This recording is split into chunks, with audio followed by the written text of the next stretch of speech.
विकास, हमारे सहयोगी हमारे साथ जुड़े हुए हैं, सीधे उनका रुख करते हैं। इस वक्त मौजूद है मुंबई में दिलीप कुमार के घर के बाहर से ही।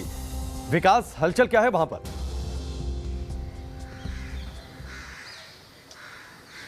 राकेश, देखिए, एक बियाबान सन्नाटा इस समय पसरा हुआ है दिलीप कुमार के घर पे। जब से ये खबर आई है, आप देख सकते हैं किस तरीके से हर कोई गमगीन है। यहाँ पर अभी थोड़ी देर पहले पुलिस वाले थे, पुलिस के लोग आए थे। वो ये सुनिश्चित करना चाह रहे थे कि प्रशंसक बहुत ज़्यादा संख्या में यहाँ पर इकट्ठे ना हो, लेकिन वो यहाँ से अब धीरे धीरे जा रहे हैं। इंतज़ार है अब दिलीप कुमार के पार्थिव शरीर का। हमें ये बताया गया है कि मुंबई के हिंदुजा अस्पताल में अभी भी उनका पार्थिव शरीर रखा गया है और हो सकता है कि 11 बजे के आसपास उनका पार्थिव शरीर यहाँ पर आएगा, जिसके बाद जो जनाजे की नमाज़ होती है वो अदा की जाएगी यहाँ पर, और उसके बाद सांता क्रूज़ के कब्रिस्तान में उनको सुपुर्दे खाक किया जाएगा। तो ये इनके घर से फ़िलहाल ये जानकारी मिली है। ये घर की तस्वीरें मैं आपको दिखा रहा हूँ। मुंबई के बांद्रा में जो पाली हिल नाम का इलाका है, यहीं पर दिलीप कुमार रहा करते थे। यहाँ से हिंदुजा अस्पताल की दूरी ज़्यादा नहीं है, लिहाजा जब भी उनकी तबीयत ख़राब होती थी तो यहीं से उनको हिंदुजा अस्पताल एडमिट किया जाता था। 8 दिन से वो हिंदुजा अस्पताल में एडमिट हैं, लेकिन जब वो स्वस्थ होकर लौटते थे तो यहीं लौटते थे। यहीं पर उनकी तीमारदारी होती थी।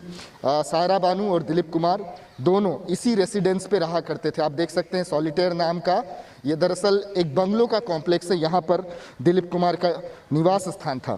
फ़िलहाल इस समय मातम पसरा हुआ है। यहाँ पर जो कर्मचारी हैं वो भी काफ़ी सख्ते में हैं।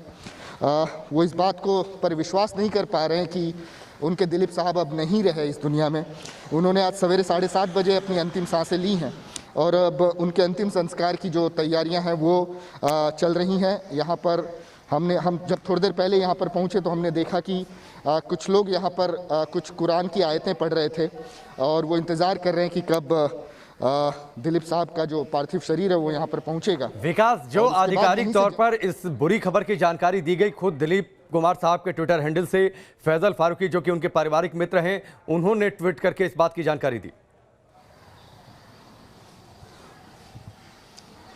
जी बिल्कुल, देखिए, उनके मौत की पुष्टि जो हमको की गई है वो डॉक्टर जलील पारकर ने की है। जलील पारकर ये वही डॉक्टर हैं जो बीते कई सालों से उनका इलाज कर रहे थे। वो उनके हर मर्ज से अच्छी तरह से वाकिफ़ थे। वो देख रहे थे कि वो किस तरीके से ट्रीटमेंट को रिस्पॉन्ड कर रहे हैं, उनमें उनके स्वास्थ्य में कितना सुधार आ रहा है, या स्वास्थ्य अगर गिर भी रहा है तो उनका इलाज अमूमन क्या होना चाहिए। डॉक्टर जलील पारकर देख रहे थे हिंदुजा अस्पताल के।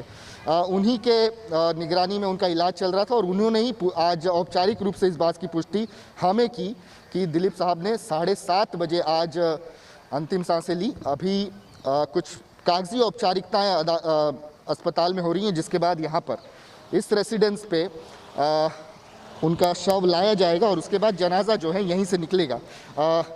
कुल मिलाकर ये बहुत गमगीन खबर है लोगों के लिए, क्योंकि एक युग का अंत माना जा रहा है। दरअसल दिलीप कुमार साहब सिर्फ एक अभिनेता नहीं थे, बल्कि एक युग का नाम था, एक वक्त था। और आज जब उनकी मौत की खबर आई है तो उनके तमाम प्रशंसक जो हैं वो काफ़ी सख्ते में हैं, गमगीन हैं।